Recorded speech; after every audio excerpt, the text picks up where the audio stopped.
हमारे जीवन में दिया है। എല്ലാ പ്രിയപ്പെട്ടവർക്കും യേശു ക്രിസ്തുവിന്റെ നിസ്തുല നാമത്തിൽ സ്വാഗതം. सब लोगों को यीशु मसीह के प्यारे मीठे नाम से आपका स्वागत करते हैं। ആന്തരിക സൗഖ്യ ശുശ്രൂഷകൾ നമുക്ക് എല്ലാവർക്കും പ്രയോജനപ്രദമാണ്. आंतरिक चंगाई की जो ये सेवकाई हम सबके जीवन में एक आशीष है। ദൈവവചനത്തിന്റെ ആഴങ്ങളിലേക്ക് കടന്നു പോകുമ്പോൾ പരിശുദ്ധാത്മാവ് നമ്മുടെ മനസ്സുകളെ സൗഖ്യമാക്കും. जब हम परमेश्वर के वचन की गहराई में जाते हैं, परमेश्वर के वचन हमारे मनों को चंगा करता है। മനുഷ്യന്റെ പ്രാണൻ അവന്റെ വ്യക്തിത്വത്തിന്റെ കേന്ദ്രമാകുന്നു. एक मनुष्य का जो प्राण है, एक मनुष्य के उसके व्यक्तित्व का केंद्र होता है। പ്രാണന്റെ സൗഖ്യം നടക്കണമെങ്കിൽ മനസ്സിൽ സൗഖ്യം നടക്കണം, വികാരങ്ങളിൽ സൗഖ്യം നടക്കണം, ഇച്ഛാശക്തിയിൽ സൗഖ്യം നടക്കണം. പ്രാണനിലുള്ള അനേകം ഭാഗങ്ങളിൽ സൗഖ്യം നടക്കുമ്പോഴാണ് പ്രാണൻ വിടുതൽ പ്രാപിക്കുന്നത്. हमारे अगर प्राण में हमें चंगाई की जरूरत है तो बहुत जरूरत है कि हमारे मन की चंगाई हो, हमारी भावनाओं में चंगाई हो, हमारी इच्छाओं में चंगाई हो। Man is a trichotomy. മനുഷ്യന് 3 ഘടകങ്ങളുണ്ട്. ഒരാത്മാവുണ്ട്, പ്രാണനുണ്ട്, ശരീരമുണ്ട്.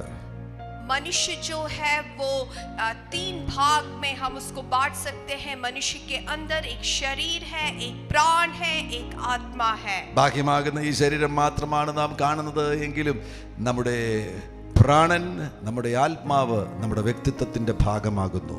हम बस बाहर में इस शरीर को ही देखते हैं, लेकिन हमारे अंदर का जो प्राण और आत्मा ये हमारे व्यक्तित्व को बनाता है। ആന്തരിക സൗഖ്യ ശുശ്രൂഷകൾ പ്രാണന്റെ സൗഖ്യമാകുന്നു, സോൾ ഹീലിംഗ് ആകുന്നു, ഇന്നർ ഹീലിംഗ്, സോൾ ഹീലിംഗ് ആകുന്നു. യേശു നമ്മുടെ പ്രാണനെ സൗഖ്യമാക്കുവാൻ ആഗ്രഹിക്കുന്നു. आंतरिक चंगाई की जो सेवकाई है ये हमारी मन की चंगाई के लिए, हमारी प्राण की चंगाई के लिए, हमारे अंदरूनी चंगाई की एक सेवकाई है। നമ്മുടെ പ്രാണനിൽ പ്രധാനമായും മനസ്സുണ്ട്, വികാരങ്ങളുണ്ട്, ഇച്ഛാശക്തിയുണ്ട്.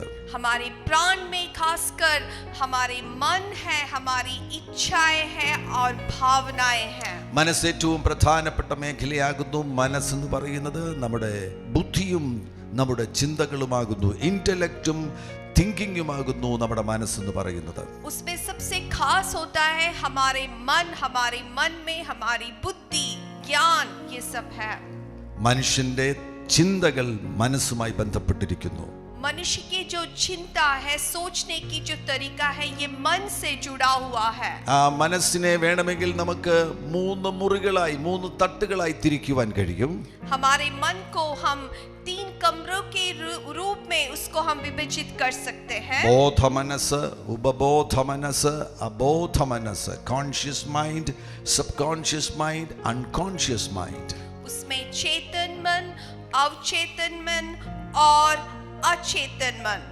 മനസ്സിനെ കുറിച്ച് 23-ാമത്തെ സങ്കീർത്തനം 3-ാമത്തെ വാക്യത്തിൽ ഇങ്ങനെ ഒരു പരാമർശമുണ്ട്. എന്റെ പ്രാണനെ അവൻ തണുപ്പിക്കുന്നു. ഇംഗ്ലീഷിൽ ഇങ്ങനെയാണ് രേഖപ്പെടുത്തിയിരിക്കുന്നത്, ഹി റിസ്റ്റോർസ് മൈ സോൾ. और हमारे मन के बारे में भजन संगीता 23 में हम देख सकते हैं, वो मेरे प्राण में जी ले आता है. He restores my soul. നിങ്ങൾ യേശുവിന്റെ അരികിൽ കടന്നു വരികയാണ് എങ്കിൽ നിങ്ങളുടെ പ്രാണന് എന്ത് കേട് സംഭവിച്ചാലും അതിനെ കർത്താവ് കേടില്ലാത്തതാക്കി തീർക്കും. He restores my soul. हमारे मन को जब हम यीशु मसीह के पास ले आते हैं, परमेश्वर के पास ले आते हैं, परमेश्वर का वचन में लिखा है कि हमारे मन में चंगाई को वो दे सकता है. നമ്മുടെ പ്രാണന്റെ വളർച്ചയുടെ സമയം എന്ന് പറയുന്നത് 0 മുതൽ 7 വയസ്സ് വരെയുള്ള സമയമാണ്. അതിനാണ് ഫോർമേറ്റീവ് ഇയേഴ്സ് എന്ന് പറയുന്നത്.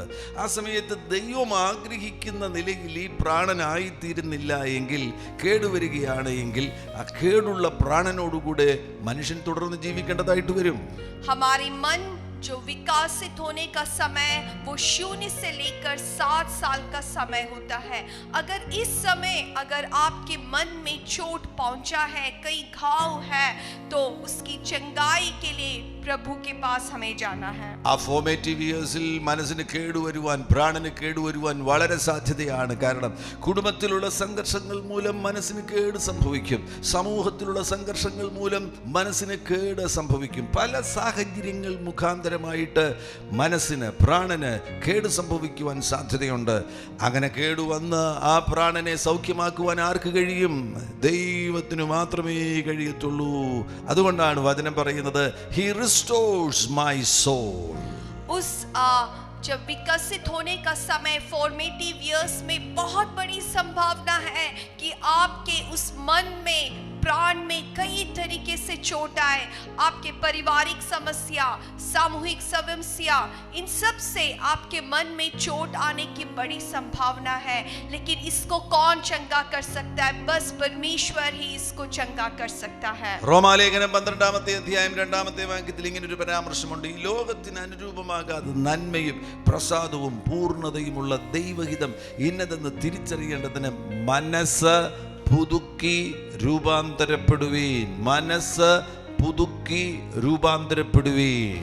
रोमियो उसका 12 अध्याय में हम देख सकते हैं, वचन में लिखा है कि आपके मन में आपको परिवर्तन लाना है। आपके मन में परिवर्तन लाकर परमेश्वर की इच्छा के अनुसार आपको जीना है। ഇവിടെ റിന്യൂവലിന് ഉപയോഗിച്ചിരിക്കുന്ന അതേ അർത്ഥത്തിൽ തന്നെയാണ് സങ്കീർത്തനത്തിൽ റെസ്റ്റോറേഷന് വേണ്ടി ഉപയോഗിച്ചിരിക്കുന്ന പദം. അപ്പോൾ വളരെ വ്യക്തമാകുന്നു, അവിടുന്ന് നമ്മുടെ മനസ്സിനെ റിന്യൂ ചെയ്യുവാൻ ആഗ്രഹിക്കുന്നു, അവിടുന്ന് നമ്മുടെ മനസ്സിനെ റിസ്റ്റോർ ചെയ്യുവാൻ ആഗ്രഹിക്കുകയാണ്. हम जब यहाँ पे जो पदों का इस्तेमाल किया गया है, रिन्यूअल और रिस्टोरेशन, भजन संगीता में और रोमियो के लेखन में देख सकते कि एक ही शब्द है। इसका अर्थ है कि प्रभु ही हमारे मन को रिस्टोर कर सकता है, रिन्यू कर सकता है। നമ്മുടെ മനസ്സിൽ ഉള്ള കോൺഷ്യസ് ഭാഗം, ബോധതലം, കോൺഷ്യസ് മൈൻഡ്.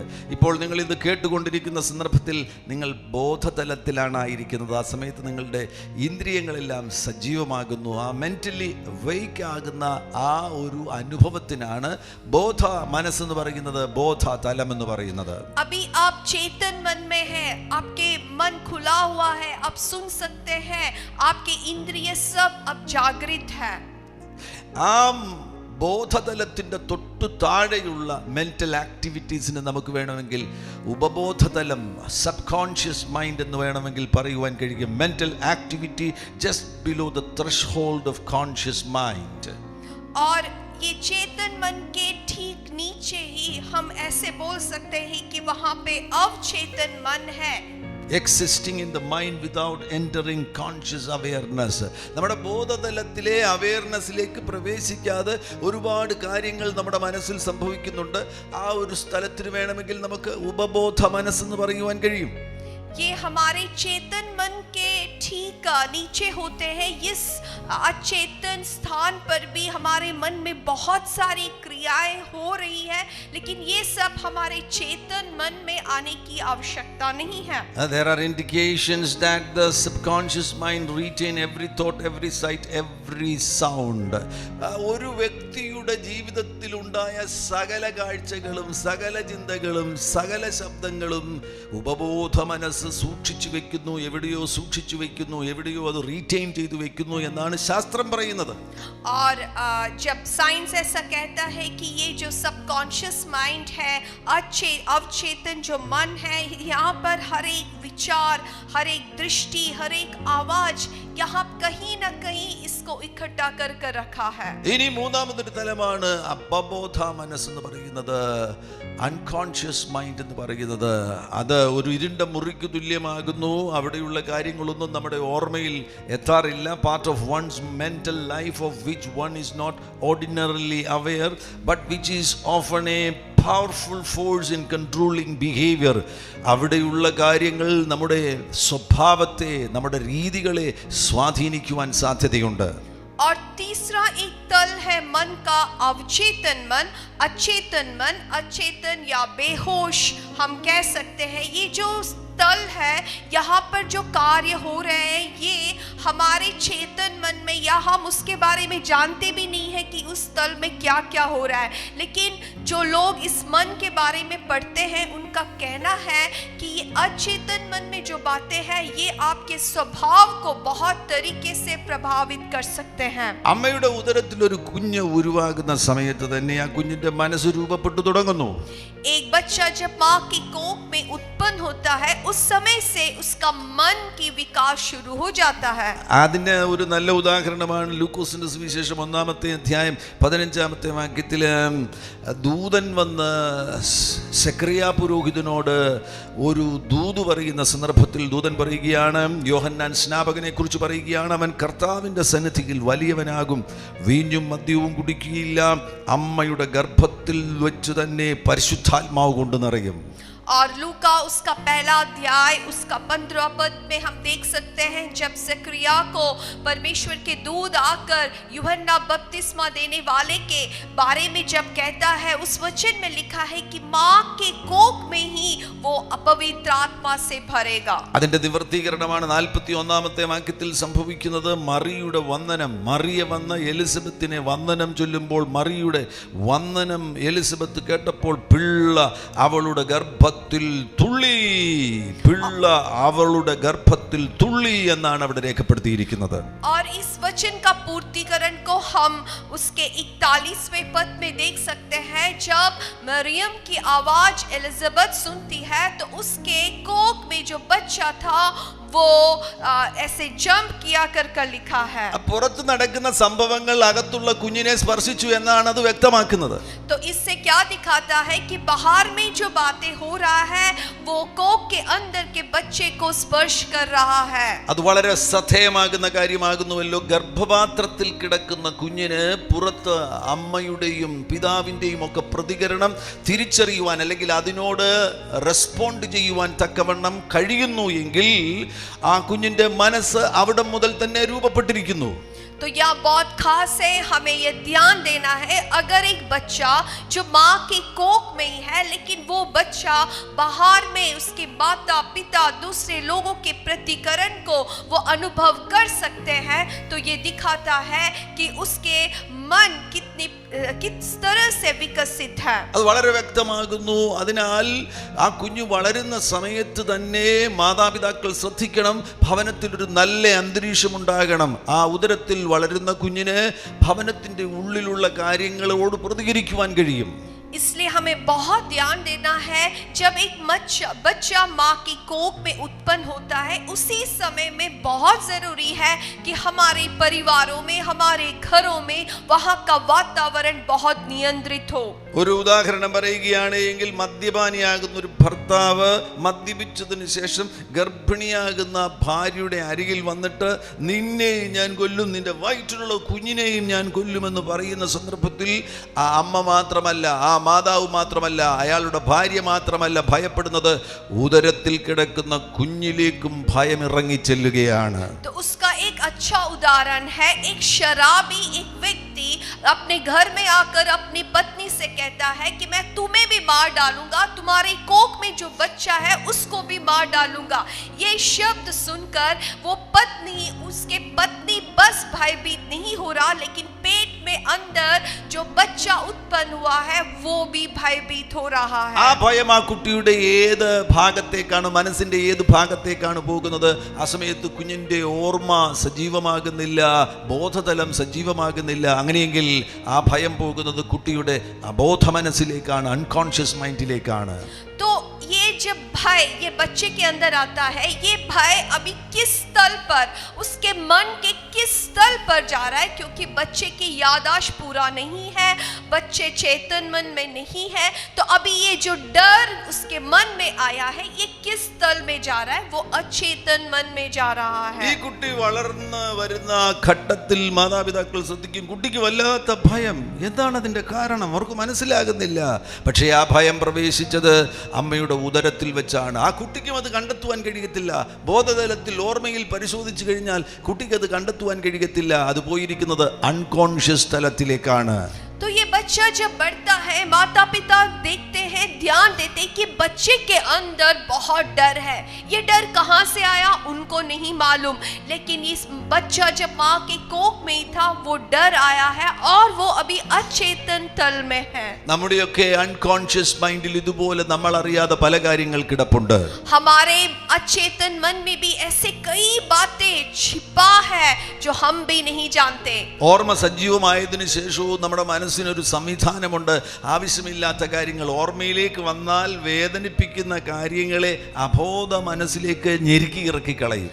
और हम जब यादगारी हमारे पूर्ण हो जाते हैं, विकसित हो जाते हैं, तब भी हमारे मन की एक प्रक्रिया होते हैं जो दुख देने वाली यादगारी है. ऐसे कुछ घटना है, हम उसको याद करना नहीं चाहते, हम उसको अचेतन मन में दबा देते हैं. അതൊരു റീസൈക്കിൾ ബിൻ പോലെയാണ്. ആവശ്യമില്ലാത്ത കാര്യങ്ങൾ ഓർമ്മയിൽ വന്നു കഴിഞ്ഞാൽ നമുക്ക് പീഡനമുണ്ടാക്കുന്ന കാര്യങ്ങൾ, അങ്ങനെയുള്ള കാര്യങ്ങളെയെല്ലാം നമ്മൾ അബോധ മനസ്സിലേക്ക് ഞെരുക്കി ഇറക്കും. तो वो एक रिसाइकल बिन के जैसा है. जो बातें हमको दर्द दिया है, जो दुख दिया है, ऐसे बातों को हम सोचना नहीं चाहते, तो हम क्या करते हैं, हम अचेतन मन में उसको दबा देते हैं. ഒരിക്കൽ ഞാനൊരു ഭവനത്തിലായിരുന്നപ്പോൾ മാതാപിതാക്കൾ എന്നോട് പറഞ്ഞു, ഞങ്ങളുടെ മകളോടൊന്ന് സംസാരിക്കണം, അവളുടെ ഡിവോഴ്സ് കഴിഞ്ഞിട്ട് ഇപ്പോൾ 1-2 വർഷമായിരിക്കുന്നു, ഒന്ന് സംസാരിക്കണമെന്ന് പറഞ്ഞു. मैं कुछ सालों पहले एक घर में था. वहाँ के माता पिता ने मुझसे अनुरोध किया कि उनके बेटी से मैं बातें करूं, क्योंकि वो बेटी के कुछ साल हुए थे कि उसका डिवोर्स हुआ. ആ കുട്ടിയോട് ഞാൻ സംസാരിച്ചു. അവളോട് ഞാൻ ചോദിച്ചു, മോളെ ഡിവോഴ്സ് സംഭവിച്ചു, അതിനെ ചൊല്ലി നിനക്ക് എന്തെങ്കിലും വേദനയുണ്ടോ? तो वो बेटी से जब मैंने बात किया, मैंने पूछा कि बेटी आपका डिवोर्स हुआ है, तो वो डिवोर्स के कारण क्या आपके मन में कहीं दुख है? അവൾ പറഞ്ഞില്ല, എനിക്ക് അങ്ങനെ യാതൊരു വേദനയും തോന്നുന്നില്ല. तो उसने कहा कि नहीं, मुझे कुछ ऐसे उस बात के लिए मुझे दुख नहीं है. അത് കേട്ട് കഴിഞ്ഞപ്പോൾ എനിക്കറിയാം അവളുടെ ബോധതലത്തിൽ ആ വേദന വരുന്നില്ല എങ്കിൽ പോലും അവളിൽ എവിടെയോ ആ വേദന ഒളിഞ്ഞു കിടപ്പുണ്ട്. जब मैंने वो सुना, मैं समझ गया कि हालांकि उसके चेतन मन में वो दर्द वो महसूस नहीं कर रही, लेकिन उसके कहीं मन के किसी तल में, अचेतन मन में ये दर्द छुपा हुआ है.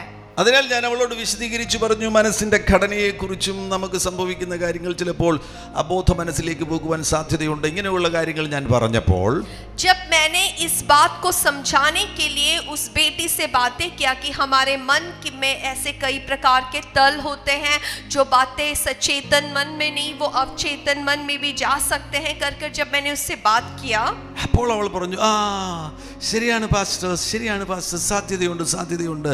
എനിക്ക് ഒരു 6 മാസം മുന്നമേ ഒരു സർജറി ഉണ്ടായിരുന്നു. ആ സർജറിക്ക് വേണ്ടി ഞാൻ ഓപ്പറേഷൻ തിയേറ്ററിൽ അനസ്തീഷ്യയ്ക്ക് വിധേയമായി ആയിരുന്ന സന്ദർഭത്തിൽ ഡോക്ടേഴ്സ് പറയുന്നത് ഞാൻ വിങ്ങി കരഞ്ഞു എന്നാണ്. तो ये बेटी ने कहा कि जी पास्टर, मुझे एक बात याद आ रहा है, कुछ 6 महीने पहले मेरा एक सर्जरी था, एक ऑपरेशन था. तो डॉक्टर्स का कहना है जब मुझे बेहोश किया गया, उस समय मैं बहुत ही अंदर से रो रही थी. അബോധ മനസ്സിലുള്ള കാര്യങ്ങൾ നമ്മൾ അബോധാവസ്ഥയിൽ പോകുമ്പോഴാണ് ചിലപ്പോൾ പ്രകടമാകുന്നത്, അല്ലെങ്കിൽ സ്വപ്നങ്ങളിലാണ് അത് പ്രകടമാകുന്നത്. हमारे अचेतन मन में जो बातें हैं, कई बार हम जब बेहोश हो जाते हैं या हमारे सपने में वो हमें प्रकट होता है. ഈ പെൺകുട്ടി ഓപ്പറേഷൻ തിയേറ്ററിൽ അനസ്തീഷ്യയ്ക്ക് വിധേയമാകുന്ന സന്ദർഭത്തിൽ വിങ്ങലുകളോ ഞെരുക്കങ്ങളോ ഡോക്ടേഴ്സ് പറയുന്നത് ഒരു സങ്കടം പ്രകടമാകുന്നത് പോലെ, കണ്ണുനീർ പ്രകടമാകുന്നത് പോലെയൊക്കെ അവർ കണ്ടു എന്ന് അവർ പറയുന്നു. അവർക്ക് അതിനെക്കുറിച്ച് അറിവുള്ളത് കൊണ്ട് അവർ സർജറി തുടർന്നു. 2.5 മണിക്കൂറോളം സർജറി നടന്നു, വിജയകരമായി പുറത്തു വന്നു. പക്ഷേ അവർ പറഞ്ഞു, നീ ആ അനസ്തീഷ്യയ്ക്ക് വിധേയമായപ്പോൾ നിന്നിൽ നിന്ന് എന്തോ ഒരു ദുഃഖം പുറത്തേക്ക് വരുന്നുണ്ടായിരുന്നു. और ये डॉक्टर्स का कहना है वो बेटी से कि आपके जब सर्जरी के लिए हमने एनेस्थीसिया दिया, आप जब बेहोश हो गए, वो पूरा समय आप रो रहे थे, आपकी आंखों से आंसू आ रहे थे. वो ऑपरेशन कुछ 2 घंटा का था और ये 2 घंटे ये बेटी इस प्रकार से रो रही थी. അത് വളരെ വ്യക്തമായിട്ട് നമുക്ക് നൽകുന്ന സന്ദേശം എന്ന് പറയുന്നത് അവളുടെ ഡിവോഴ്സുമായി ബന്ധപ്പെട്ട വേദനകളും സംഘർഷങ്ങളും അവൾക്ക് ബോധതലത്തിൽ വന്നു കഴിഞ്ഞാൽ ബുദ്ധിമുട്ടാണ്. അതുകൊണ്ട് അവളുടെ മനസ്സിൻ്റെ ഒരു സ്വയസൗഖ്യ സംവിധാനമാണ് അതിനെ അബോധ മനസ്സിലേക്ക് തള്ളിക്കളയുക. അവളിൽ നിന്ന് അത് പുറത്തു പോകുന്നില്ല, അവളുടെ സംവിധാനത്തിൽ അത് തുടരുകയാണ്. എവിടെ? അബോധ മനസ്സിൽ, അൺകോൺഷ്യസ് മൈൻഡിൽ. तो ये साफ तरीके से हमें दिखाता है कि ये बेटी के अंदर डिवोर्स के कारण उसके मन में बहुत दुख है, लेकिन वो चेतन मन में वो उस बात को सोचना नहीं चाहती. वो जानबूझकर वो अचेतन मन में बेहोश, अचेतन मन में उसको दबा दिया है. ഇത്തരത്തിലുള്ള എത്രയെത്ര ദുഃഖങ്ങളാണ് ആയിരക്കണക്കിന് ആളുകൾ അവരുടെ ഈ അബോധ മനസ്സോ അല്ലെങ്കിൽ അതേപോലെയുള്ള മറഞ്ഞു കിടക്കുന്ന ഒരു സ്ഥലത്തേക്ക് ഞെരുക്കി ഇറക്കുന്നത്. അവർക്കത് ബോധതലത്തിൽ വരുന്നില്ല എങ്കിൽ പോലും അവരുടെ ബിഹേവിയറിനെ, അവരുടെ രീതികളെ, അവരുടെ സ്വഭാവത്തെ, അവരുടെ സംസാരത്തെ, അവരുടെ ചിന്തകളെ അബോധതലത്തിൽ ഇരുന്നു കൊണ്ട് ആ സംഭവങ്ങൾ സ്വാധീനിക്കുകയാണ്. तो इस प्रकार के कितने हजार चिंताएं होंगे जो लोग अपने चेतन मन में लाना नहीं चाहते, क्योंकि वो सोचने से उनको दुख होता है, तो वो जानबूझकर उसको अचेतन मन में डाल देते हैं कि उसको वो नहीं सोचे. നാളുകൾ കഴിയുമ്പോൾ ഈ സാധനങ്ങളെല്ലാം ശരീരത്തിൽ രോഗമായി പ്രകടമാകും. और ये बातें जो अचेतन में जाते हैं वहां पर हमें दुख देता है, वो हमारे स्वभाव को, हमारे बातचीत को उसको प्रभावित करता है और हमारे शरीर में बीमारियों को ले आता है. ജീവിതത്തിന്റെ ഗുണമേന്മ പോയില്ലേ? മനസ്സിൽ ഇത്തരത്തിലുള്ള കാര്യങ്ങൾ, ശരീരത്തിൽ രോഗം പോയില്ലേ? ജീവിതത്തിന്റെ ഗുണമേന്മ പോയില്ലേ? ദശലക്ഷക്കണക്കിന് ആളുകൾ അവരുടെ ഗുണമേന്മ നഷ്ടപ്പെടുന്ന നിലവാരത്തിലാണ് ഈ ഭൂമിയിൽ ജീവിക്കുന്നത്. और इस सब दुख अपने मन में, अचेतन मन में रखने के कारण क्या होता है, उनकी शारीरिक चंगाई, उनके शरीर को वो बाधा करते हैं, वो बीमार हो जाते हैं. उनको जो खुशी से जो जीवन बिताना है वो बिता नहीं पाते. ऐसे कितने हजारों लोग होंगे जो अपने जीवन में आए हुए दुख को अवचेतन मन में दबाकर अपने शरीर में तकलीफ को महसूस करते हैं. ആന്തരിക സൗഖ്യ ശുശ്രൂഷയുടെ പ്രാധാന്യം നിങ്ങൾ മനസ്സിലാക്കുന്നുണ്ടോ?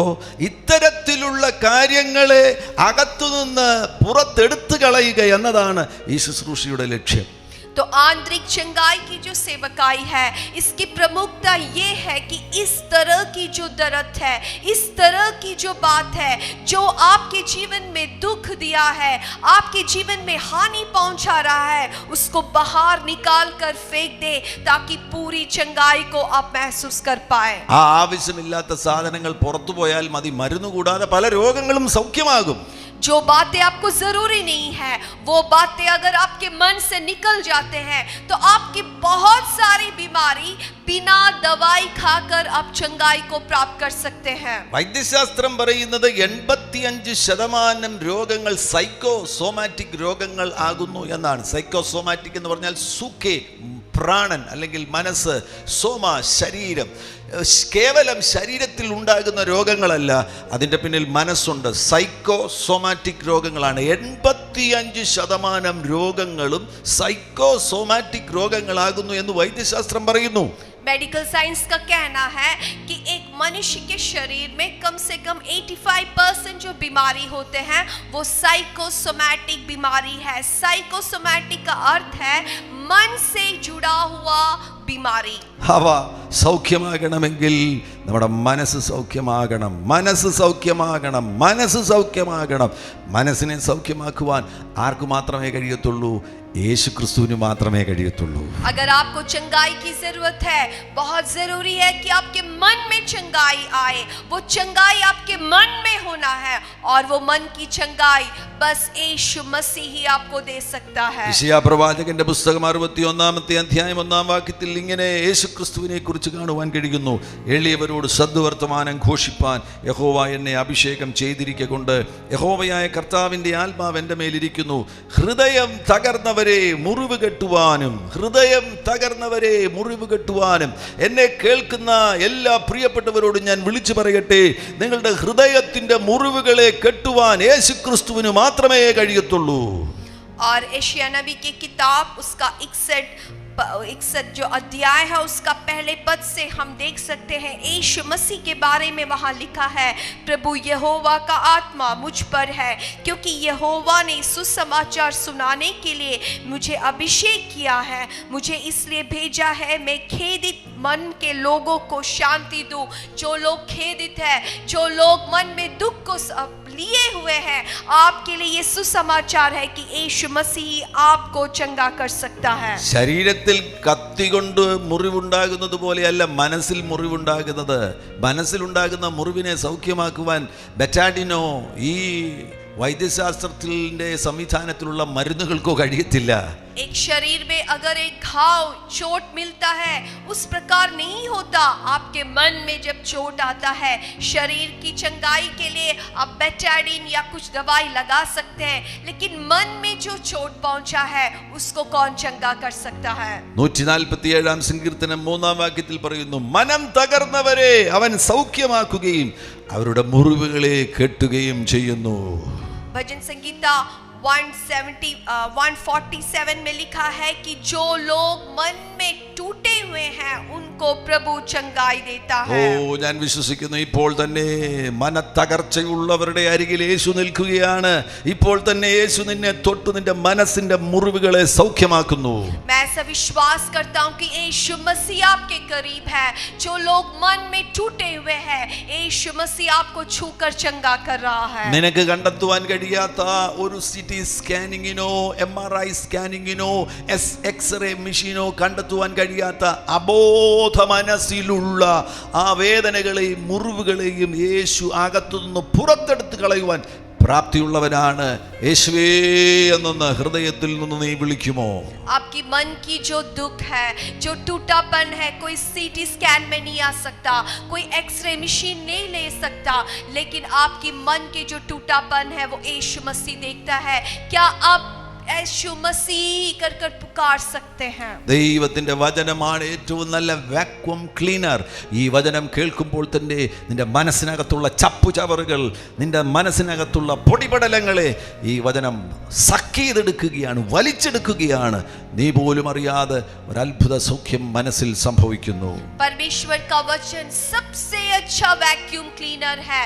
परमेश्वर के वचन को आप जब सुनते हैं, अपने जीवन में अंगीकार करते हैं, आपके मन में जो ये धूल समान, जो ये गंदगी समान, ये जो दुख आपके मन में है, परमेश्वर का वचन वो सबको आपके अंदर से लेकर आपको शुद्ध कर सकता है. നിങ്ങളുടെ മനസ്സിലുള്ള ചിന്തകളെ പരിവർത്തനത്തിന് വിധേയമാക്കുവാൻ സന്നദ്ധമാണോ? क्या आप अपने मन की जो चिंताएं हैं, सोच है, उसमें परिवर्तन लाने के लिए क्या आप शुरू है, क्या आप उसको सहमत हैं? നമ്മുടെ ചിന്താ രീതികൾക്ക് മാറ്റം വരണം, തോട്ട് പാറ്റേൺസിന് മാറ്റം വരണം. സാധാരണ മനുഷ്യർ 99% ചിന്തിക്കുന്നത് നെഗറ്റീവായിട്ട്